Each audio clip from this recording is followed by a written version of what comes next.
Te despiertas con el sonido de campanas que cortan la oscuridad como una cuchilla en la seda. Tu aliento forma nubes en el aire gélido del dormitorio, y tus pequeñas manos tiemblan mientras te pones el áspero hábito de lana por la cabeza. Tienes 7 años, tus pies descalzos contra el suelo de piedra, que hace tiempo que dejó de sentir el frío. A tu alrededor, otras 20 niñas se mueven en completo silencio, con el rostro pálido como la cera de una vela bajo la tenue luz que se filtra por las estrechas ventanas. Una niña, de no más de 5 años, lucha con su túnica. Quieres ayudarla, pero recuerdas lo que le pasó a Margaret cuando susurró consuelo a un niño que lloraba la semana pasada. 3 días sin comer, 3 días arrodillada sobre guisantes secos esparcidos por el suelo de la capilla hasta que las rodillas le sangraron, a través de las medias. Esto no es una escuela. Esto no es un santuario. Es la abadía de Whitby en Yorkshire, Inglaterra, en el año 1247 después de Cristo, y estás atrapado aquí no por elección propia, sino por las maquinaciones políticas de tu padre, quien necesitaba aliarse con la Iglesia. Tu infancia terminó en el momento en que esas pesadas puertas de roble se cerraron tras ti hace 6 meses. Nunca volverás a ver a tu madre. Nunca correrás por los campos ni reirás sin permiso. Nunca probarás pasteles de miel ni sentirás el calor de un hogar rodeado de tu familia. En cambio, pasarás la próxima década aprendiendo que la supervivencia requiere obediencia perfecta, que el hambre es santidad y que el silencio es tu único amigo. El amanecer llega con la primera campanada a las 4 de la mañana. Aquí ningún amanecer trae calor ni esperanza, solo obligación. Niños de apenas 5 años se tambalean al salir de sus jergones de paja, con el cuerpo entumecido por dormir en suelos que nunca se calientan. En habitaciones donde el aliento se congela y las ratas corren entre las piedras. En la abadía de Shaftesbury, en Dorset, fundada en el año 888 después de Cristo, el dormitorio albergaba a niñas de familias nobles que eran depositadas allí como si fueran muebles no deseados. Lady Giva de Mercia envió a su hija menor, Edith, a este lugar en el año 1043 después de Cristo, cuando la niña apenas tenía 4 años. La alianza política exigía sacrificio, y los niños, en particular las niñas, eran moneda prescindible en el juego del poder medieval. La historia de Edith sobrevive en fragmentos dentro de las crónicas de la abadía, escritas por la abadesa Elfwe en cuidadosa escritura latina. Párvula Edith, escribió, lloró sin cesar durante 3 días y 3 noches. Sus lágrimas se congelaron en sus mejillas con el frío de la mañana. Llama a su madre en sajón, pero aquí solo hablamos latín. Debe aprender que su madre ha muerto para ella, y que Dios es su único padre. Imaginemos a estos niños tambaleándose durante sus primeras semanas, su cabello, una vez cuidadosamente trenzado por sirvientes amorosos, ahora cortado toscamente para evitar la vanidad, sus suaves túnicas de seda reemplazadas por ásperos hábitos de lana que rozan contra una piel no acostumbrada a tal aspereza, sus delicadas manos, una vez protegidas por finos guantes, ahora agrietadas y sangrando por el frío y el trabajo constante. Lady Matilda Fitzwalter, enviada a la abadía de Gokstow, cerca de Oxford, en 1185 después de Cristo a los 6 años, escribió años después en una carta enviada clandestinamente a su hermana: recuerdo el sabor del mazapán y la sensación del armiño en la mejilla. Ahora solo conozco el sabor de las gachas de cebada y la sensación del cáñamo áspero en la piel. A veces me pregunto si esos primeros recuerdos son sueños, pues este mundo de piedra parece demasiado real como para haber sido precedido por otra vida. El silencio no era oro en estos lugares. Era cuestión de supervivencia. Desde las oraciones de la mañana hasta la campanada final de la noche, hablar estaba prohibido a menos que fuera específicamente requerido para las lecciones o la confesión. Las niñas aprendían a comunicarse mediante miradas, mediante la sutil posición de las manos durante la oración, mediante la cuidadosa colocación de sus cuerpos en el refectorio. Una cabeza inclinada podía significar hambre, cierta forma de sostener el libro de oraciones podía indicar enfermedad, una postura particular durante la misa podía indicar que alguien luchaba contra la desesperación. En la abadía de Barking, en Essex, famosa por su férrea disciplina, el silencio solo se rompía con el sonido del cuero al chocar con la carne. La cámara de disciplina era una pequeña habitación de piedra a donde llevaban a las niñas por infracciones tan leves como sonreír durante las oraciones o moverse demasiado despacio durante las procesiones. La hermana Manard, encargada de la disciplina entre 1203 y 1219 después de Cristo, llevaba un registro meticuloso de los castigos en su Liber Correctionis. Sus anotaciones parecían un catálogo de crueldad. Alicia, de 7 años, fue golpeada 5 veces con la vara por reírse durante la clase de ninguna. Marguerite, 9 años, 15 azotes por hablar durante la lectura de las escrituras. Beatriz, de 5 años, sostenida por los brazos mientras la golpeaban 10 veces por mojar la cama. Estos no eran castigos ocasionales. Eran cotidianos. Los niños vivían con el temor constante de cometer errores que ni siquiera entendían que eran errores. La hija menor de Leonor de Aquitania, Juana, fue internada en la abadía de Fontevraud, Francia, en 1176 después de Cristo a la edad de 11 años. Las cartas a su madre, descubiertas en los archivos de la abadía en el siglo XIX, revelan el lento deterioro de una niña bajo constante vigilancia y castigo. Querida madre, he aprendido a moverme como una sombra y a respirar como un susurro. Ayer me pegaron por dejar que mis pensamientos vagaran durante los maitines. ¿Cómo saben lo que pienso? Temo que puedan ver dentro de mi mente. Temo que puedan ver mis sueños de un hogar. La comida no era alimento, era a la vez castigo y control. Los niños comían una vez al día, a veces 2 si tenían suerte. La comida consistía en gachas, pan negro y agua. La carne estaba prohibida excepto en las festividades más importantes, e incluso entonces se daba con moderación. En la abadía de Wilton, en Wiltshire, el desayuno consistía en un pequeño trozo de pan y un vaso de agua. La cena consistía en gachas de cebada con quizás algunas verduras cultivadas en el huerto de la abadía. Los niños que llegaban regordetes de sus hogares nobles rápidamente se volvían demacrados, con las mejillas hundidas y los ojos demasiado grandes para sus rostros. Pero el hambre era intencional. Se consideraba una disciplina espiritual, una forma de someter el cuerpo a la voluntad de Dios. Lo que la abadesa y sus hermanas no reconocían era que los niños hambrientos no pueden concentrarse en las oraciones. No pueden aprender eficazmente. Se obsesionan con la comida, acumulando mendrugos de pan en la ropa, soñando con festines en lugar de con la salvación. Inés de Bohemia, hija del rey Otón, fue enviada al convento de las Clarisas de Praga en 1234 a la edad de 8 años. Su confesor, el hermano Francisco, escribió a su padre. Su hija solo habla de comida. Cuenta las horas entre comidas. Llora no por su ausencia, sino por el recuerdo del ave asada y el vino con miel. Esto no es devoción, Su Majestad. Es desesperación. El invierno en estas fortalezas de piedra era particularmente brutal. La calefacción era mínima, limitada a pequeñas fogatas en la sala capitular y quizás en el scriptorium. Los dormitorios permanecían sin calefacción, incluso cuando la nieve se acumulaba contra las ventanas y se formaba hielo en los estanques. Los niños dormían en camas compartidas, acurrucados para calentarse, a menudo 3 o 4 en un estrecho colchón de paja. En la abadía de Nunnaminster en Winchester, fundada en el año 901 después de Cristo, el dormitorio era un pasillo largo y estrecho sin ventanas y con una sola pequeña chimenea al fondo. Las niñas dormían completamente vestidas, con toda la ropa que tenían, y aún así se despertaban con congelación en los dedos de las manos y de los pies. Lady Isabella de Clare, enviada a la abadía de Amesbury en Wiltshire en 1248 después de Cristo a la edad de 6 años, escribió en sus memorias de adulta.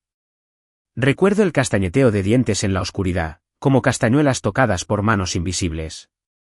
Recuerdo a la niña a mi lado, Marie, que apenas tenía 5 años y venía de Normandía. No hablaba inglés y lloraba todas las noches por su niñera. Una mañana de febrero, no despertaba. Tenía los labios azules como violetas. Se la llevaron mientras recitábamos las oraciones de la mañana, y nunca más volvimos a hablar de ella. Era como si nunca hubiera existido. La muerte era algo común y sin importancia. Si estas verdades ocultas de la historia te resultan cautivadoras, considera darle a me gusta, y suscribirte para profundizar más en historias olvidadas de supervivencia y sufrimiento. Y, por favor, comenta abajo para contarme desde donde las escuchas, para que pueda ver hasta dónde han llegado estas voces del pasado. Los niños morían de frío, enfermedades, desnutrición y desesperación.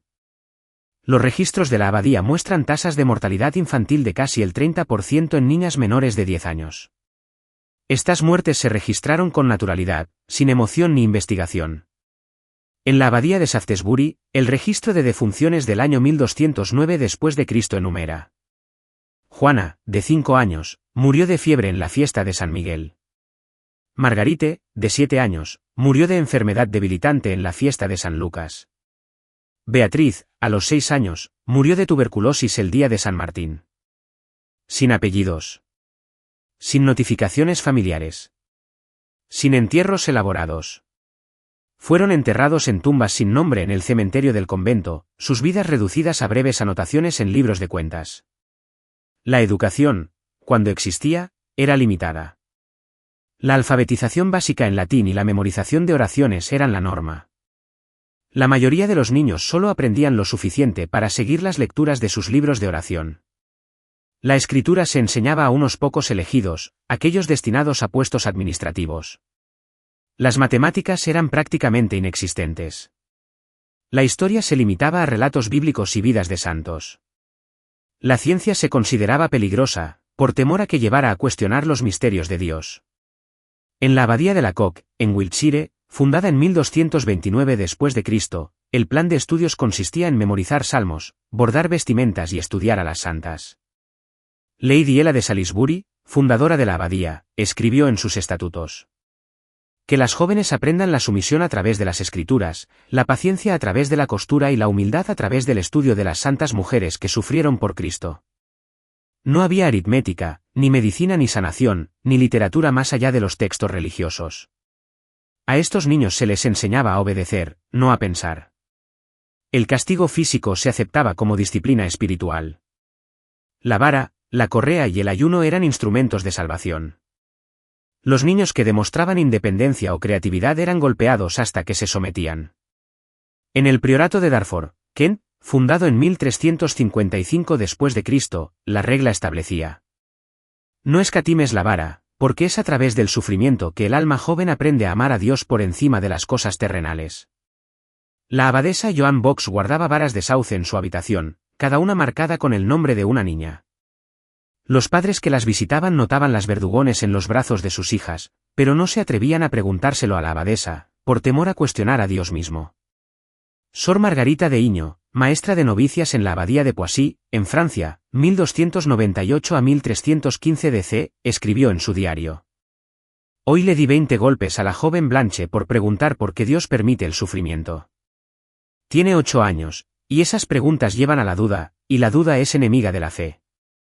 El sueño se interrumpía para las oraciones nocturnas, a medianoche para maitines, de nuevo a las 3 de la madrugada para laudes y al amanecer para prima. La mala alimentación y el frío hacían que los cuerpos en desarrollo fueran aún más vulnerables a la privación crónica del sueño.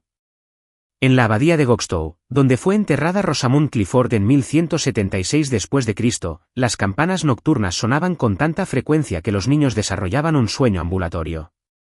Se levantaban a recitar oraciones casi inconscientes, con los ojos abiertos pero sin ver, y sus voces se unían a cánticos memorizados, aprendidos por repetición, no por comprensión.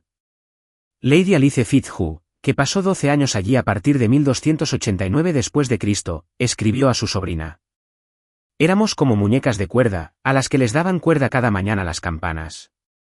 Temía que si paraban, me desplomaría, pues había olvidado cómo moverme sin su mando. Se desalentaban los vínculos afectivos. El afecto por la familia se consideraba idolatría. En la abadía de Santa María, en Bedfordshire, a las niñas se les prohibía entablar amistades cercanas. Las trasladaban entre dormitorios para evitar apegos. Las cartas de casa se leían en voz alta a toda la comunidad, los regalos se confiscaban y se repartían equitativamente, borrando cualquier sentimiento de cuidado individual. Dame Clemence de Barkin, abadesa 1173 a 1186 DC, proclamó: el pasado es muerte, solo importa el servicio presente a Dios. Quienes se obsesionan con los afectos terrenales no encuentran paz en la oración. Las muchachas que mencionaban a sus padres eran castigadas con confinamiento solitario, celdas de piedra, pan y agua, hasta que renunciaban a sus apegos mundanos. La joven Maud de Brass, enviada al priorato de Compton a la edad de 7 años en 1235 después de Cristo, escribió en su diario secreto: intento recordar el rostro de mi madre, pero se desvanece. La hermana Ágata dice que esto es bueno. Pero solo siento vacío, como si me hubieran tallado algo precioso en el pecho con un cuchillo sin filo. Finjo ser santa, pero por dentro estoy vacía. El abuso físico se extendía más allá del castigo formal. Los niños eran golpeados por infracciones menores, pellizcados por falta de atención y abofeteados por sus emociones. En la abadía de Romsey, en Hampshire, donde Santa Cristina de Marquiate se refugió en 1114 después de Cristo, la corrección significaba intimidación sistemática para imponer su obediencia. Los niños aprendían a estremecerse ante movimientos repentinos, a mantener la mirada baja y a hablar solo cuando se les dirigía la palabra. El Scriptorium de la abadía de Shaftesbury contiene un manuscrito de 1267 después de Cristo, ilustrado por una novicia llamada Adelaide. En los márgenes, dibujó diminutas figuras con lágrimas en los ojos, mensajes secretos de dolor y miedo, descubiertos en 1923. Estas toscas marginalia muestran a niños encorvados por el miedo perpetuo, con las manos tapadas a la boca y los ojos abiertos de terror. El abuso sexual, aunque no se reconoce oficialmente, aparece en registros de confesión y cartas privadas. En la abadía de Tewkesbury, en 1278 después de Cristo, el padre Edmundo el Confesor escribió: Las jóvenes hablan de tocamientos inapropiados por parte de monjas mayores, de hermanas que se acuestan con ellas para calentarse, de maneras que perturban su inocencia. Sus almas están heridas, pero no se atreven a resistirse.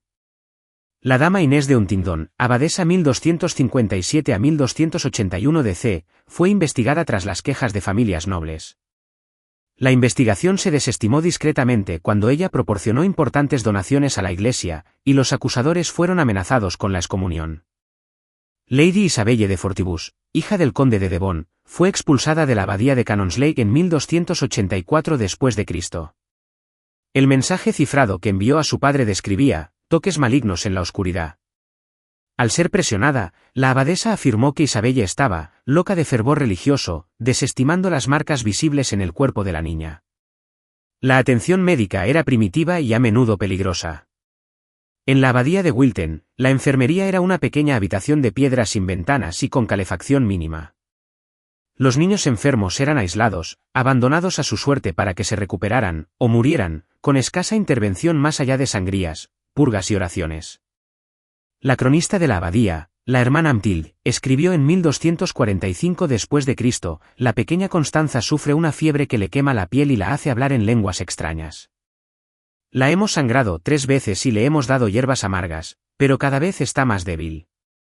La abadesa dice que es la voluntad de Dios, que quizás su sufrimiento nos conceda la gracia a todos. Algunas de las monjas mayores practicaban la medicina herbal, pero a menudo se mezclaba con supersticiones y rituales. En la abadía de Amesbury, la hermana Beatus, la herbolaria, llevaba registros detallados de los tratamientos.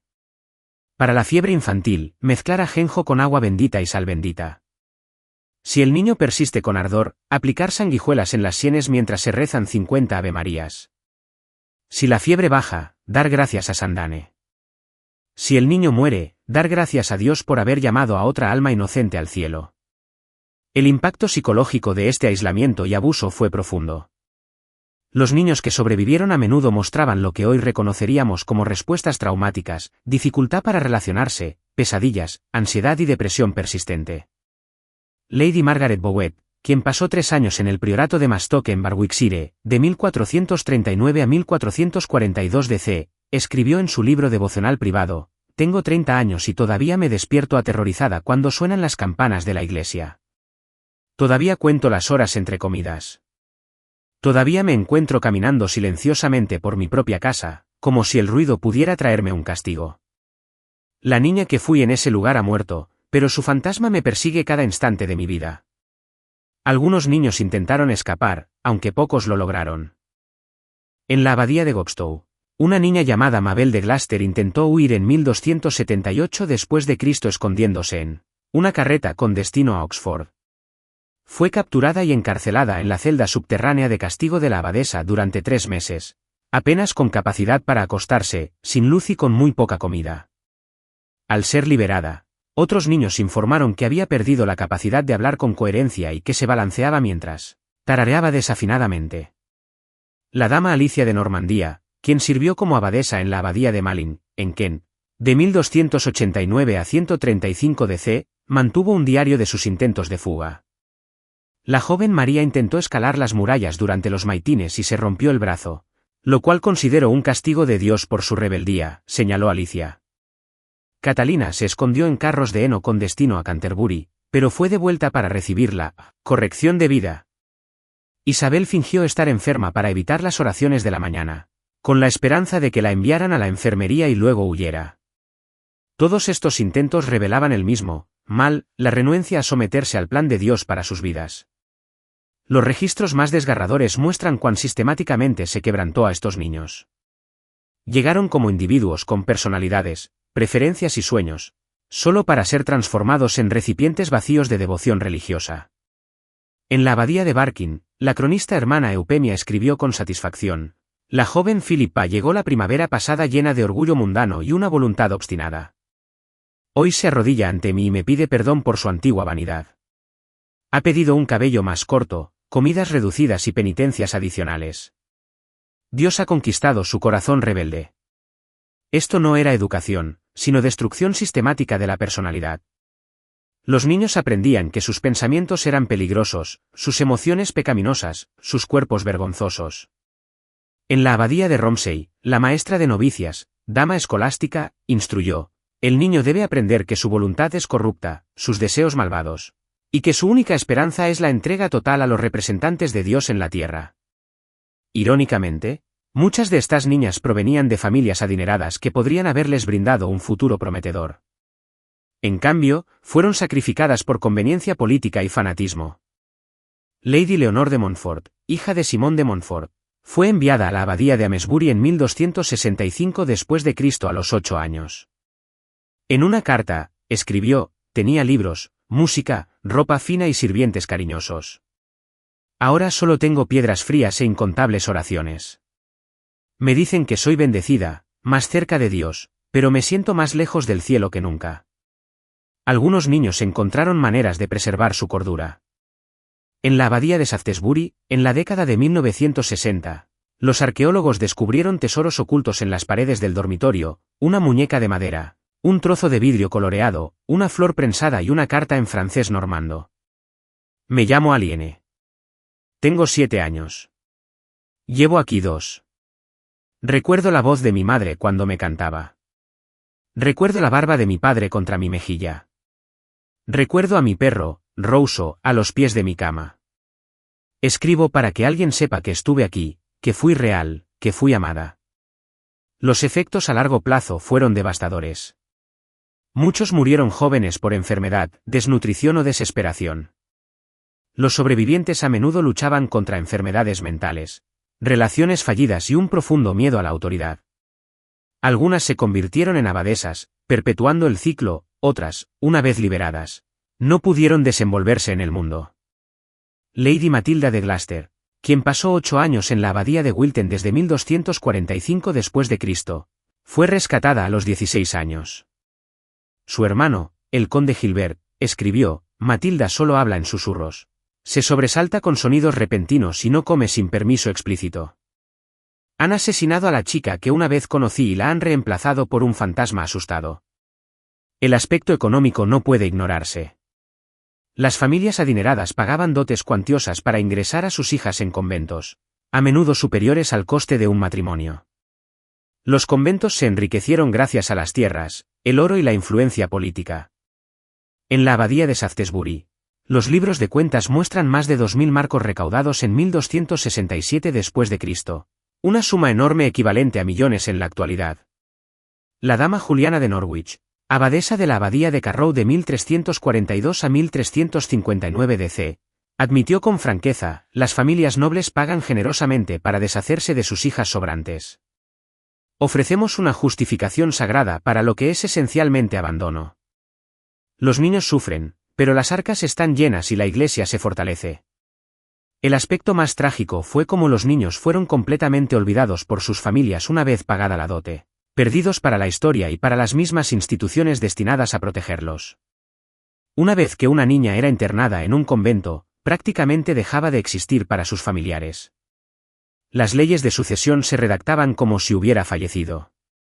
Se concertaban matrimonios sin tener en cuenta su existencia. Las historias familiares a menudo omitían la mención de las hijas que habían sido entregadas a la iglesia. Lady Agnes de Besky, Enviada al priorato de Ardan en Yorkshire en 1308 después de Cristo a la edad de 5 años.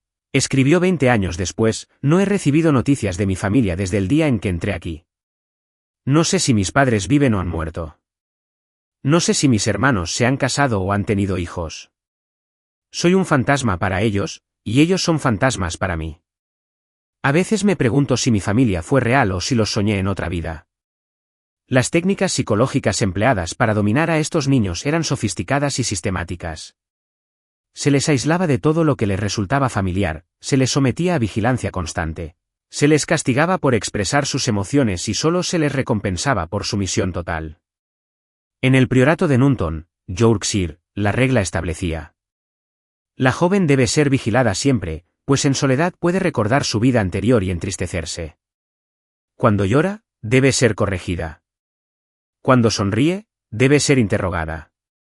Cuando habla de su hogar, debe ser castigada.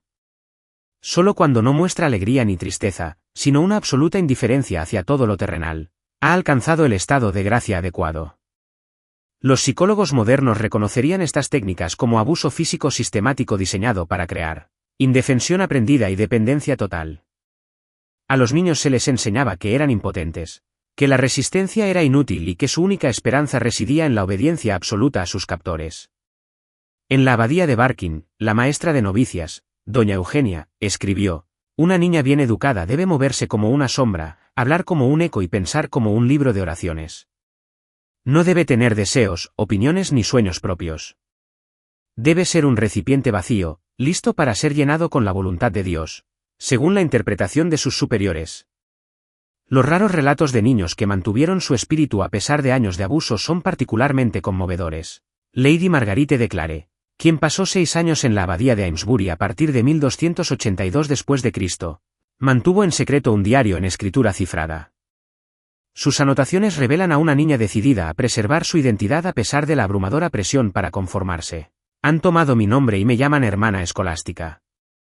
Me tomaron el pelo y me cubrieron la cabeza con un paño áspero. Me han quitado la voz y me exigen silencio. Pero no pueden tomar mis pensamientos, aunque lo intenten. En mi mente sigo siendo Margarite. Todavía me encanta la sensación de la seda y el sabor de la miel. Todavía recuerdo la risa de mi madre y las historias de mi padre. Podrán ser dueños de mi cuerpo, pero mi alma sigue siendo mía. La complicidad de las familias en estos arreglos es quizás el aspecto más difícil de comprender. Padres que decían amar a sus hijos los enviaron voluntariamente a lugares donde sabían que sufrirían. Las cartas entre padres y abadesas revelan una insensibilidad impactante hacia el bienestar de los niños. Lord Hood de Ortimer escribió a la abadesa del priorato de Akenbury en 1278 después de Cristo: te encargo a mi hija Isabelle. Es voluntariosa y propensa a reírse, defectos que confío en que corregirás con la disciplina adecuada. No escatimes en castigos, pues prefiero una hija piadosa que una feliz. Lady Joan de Genville escribió a su hija en la abadía de Amesbury en 1290 después de Cristo: me alegra saber que has aprendido a someterte y que ya no lloras por tu vida anterior. Tu sufrimiento actual te traerá tranquilidad en el mundo venidero. Recuerda que la felicidad terrenal es fugaz, pero la recompensa celestial es eterna. Soporta tus pruebas con paciencia y recuerda que estoy orgulloso de tu sacrificio. Estas cartas revelan a padres convencidos de que actuaban en el mejor interés de sus hijos, que el sufrimiento era beneficioso, que quebrantar el espíritu de un niño era una forma de amor. Las justificaciones psicológicas son inquietantemente similares a las utilizadas por los abusadores a lo largo de la historia, la afirmación de que el dolor forja el carácter y cumple un propósito superior. Las consecuencias médicas de las duras condiciones fueron graves y están bien documentadas. En la abadía de Wilton, los registros de defunción muestran que casi la mitad de los niños ingresados murieron antes de la edad adulta.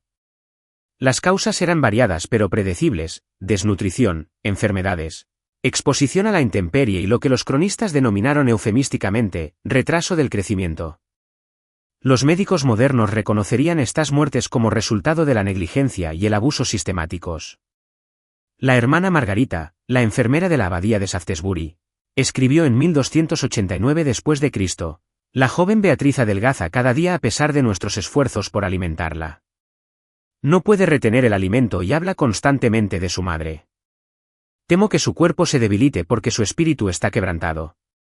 La abadesa respondió, es la voluntad de Dios.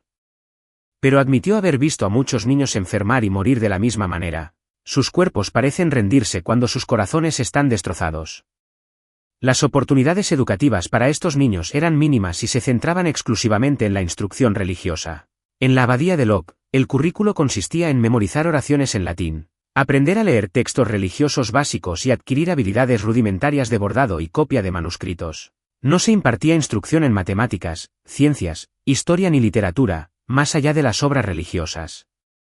El objetivo no era educar, sino adoctrinar. La dama Leonor de Salisbury, fundadora de la abadía de Lacock, escribió en 1232 después de Cristo, que las jóvenes aprendan solo lo necesario para el servicio de Dios. El exceso de conocimiento genera orgullo, y el orgullo es la raíz de todo pecado. Es mejor que permanezcan ignorantes del conocimiento mundano y puras en su devoción que inteligentes en sus palabras y corruptas en sus corazones. Esta limitación deliberada de la educación cumplía múltiples propósitos. Mantenía a los niños dependientes de sus instructores religiosos, impedía el desarrollo de un pensamiento crítico que pudiera llevarlos a cuestionar la autoridad y garantizaba que no estuvieran preparados para la vida secular.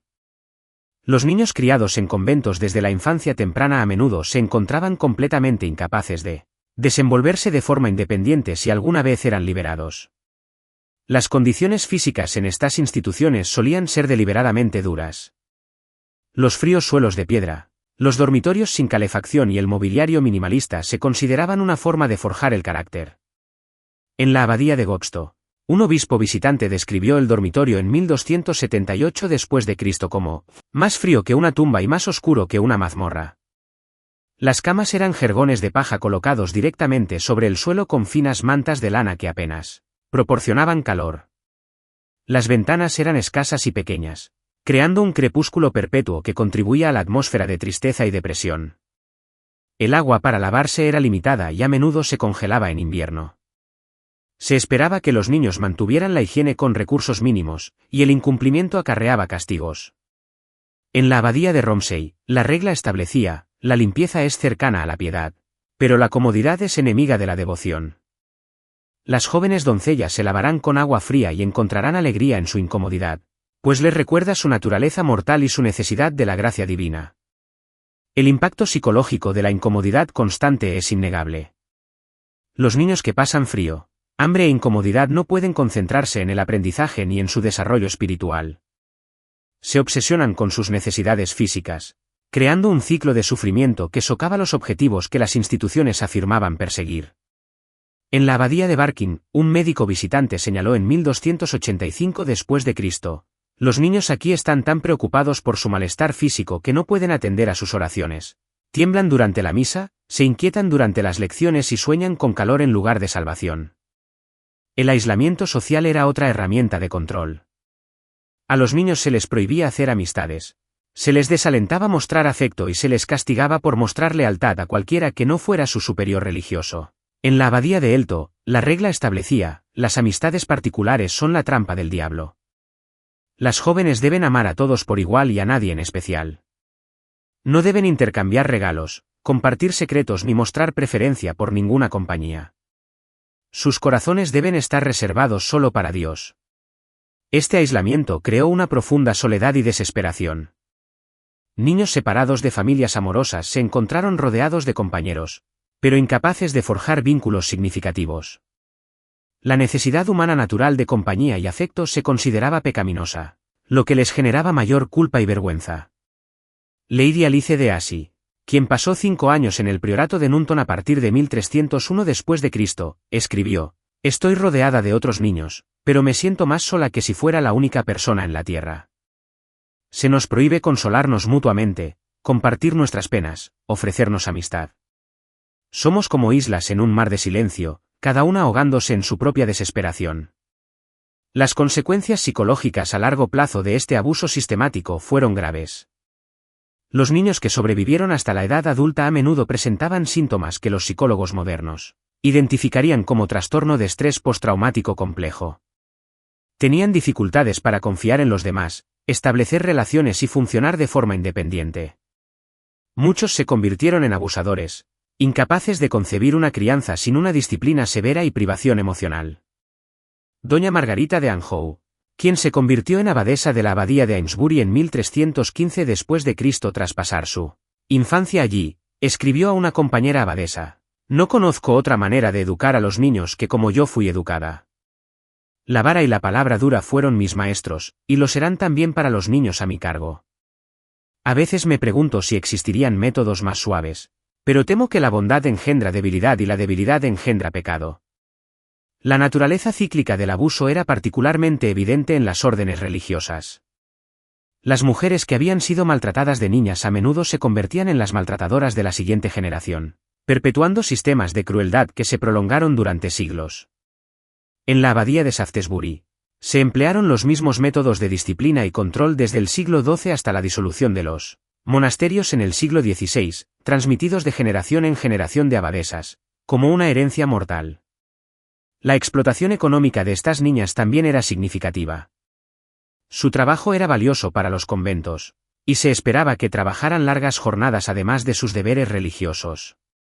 En la abadía de Wilton, niñas de tan solo 6 años eran asignadas al scriptorium, donde pasaban horas copiando manuscritos en condiciones de hacinamiento que dañaban su vista y retrasaban su desarrollo físico. Los libros de contabilidad de la abadía muestran que la venta de manuscritos copiados por mano de obra infantil generaba ingresos sustanciales para la institución. Lady Constanza de Bretaña, quien pasó 7 años en la abadía de Wilton a partir de 1287 después de Cristo, escribió: «Tengo las manos manchadas de tinta tras incontables horas de copia. Tengo la espalda encorvada por estar encorvada sobre los manuscritos. Mis ojos se esfuerzan por ver con poca luz. Aquí no somos estudiantes. Somos obreros disfrazados de novicios». A los niños que trabajaban en las cocinas no les fue mejor. En la abadía de Barking, niñas de tan solo 5 años eran asignadas a ayudar a preparar las comidas, trabajando con cuchillos afilados y agua hirviendo bajo mínima supervisión. Las quemaduras y los cortes eran comunes y se trataban con poca compasión. El cronista de la abadía señaló: «La joven Matilda se quemó gravemente el brazo mientras removía las gachas. Soportó el dolor sin llorar, lo que demuestra un buen desarrollo espiritual. El dolor enseña paciencia, y la paciencia enseña devoción». Quizás lo más trágico fueron los niños que nunca se desmoronaron del todo, que conservaron una chispa de su identidad original a pesar de años de abuso sistemático. Estos niños a menudo sufrieron más, pues su resistencia se consideraba evidencia de corrupción espiritual que requería una corrección cada vez más severa. En la abadía de Gokstall, una niña llamada Juana de Winchester pasó 3 años sometida a diversos castigos por negarse a dejar de preguntar por su familia. Finalmente, fue confinada a una celda tan pequeña que no podía mantenerse erguida, alimentada únicamente con pan y agua, y se le prohibió todo contacto humano, salvo los interrogatorios diarios sobre su disposición a someterse.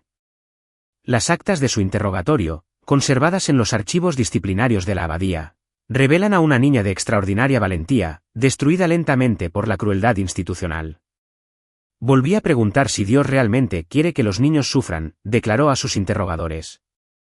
«Pregunté por qué la oración me resulta venenosa. Pregunté por qué sueño con el rostro de mi madre si se supone que debo olvidarla. Estas preguntas surgen de mi corazón, no del diablo. ¿Por qué mi corazón es tan malvado?».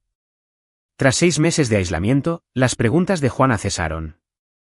Salió silenciosa y obediente, con la mirada vacía del fuego que una vez la ardió. El cronista de la abadía escribió con satisfacción: «Juana por fin ha alcanzado el estado de sumisión adecuado. Ya no hace preguntas inquietantes ni habla de su vida anterior. Dios ha vencido su espíritu rebelde». Pero la conquista no era salvación. Era destrucción. A estos niños no se les estaba preparando para el cielo, sino para el infierno en la tierra. Educados para aceptar el sufrimiento como algo normal, el abuso como amor y el silencio como una virtud. Las mismas cualidades que los hacían humanos, la curiosidad, el afecto, la esperanza, fueron sistemáticamente aplastadas en nombre de la santidad.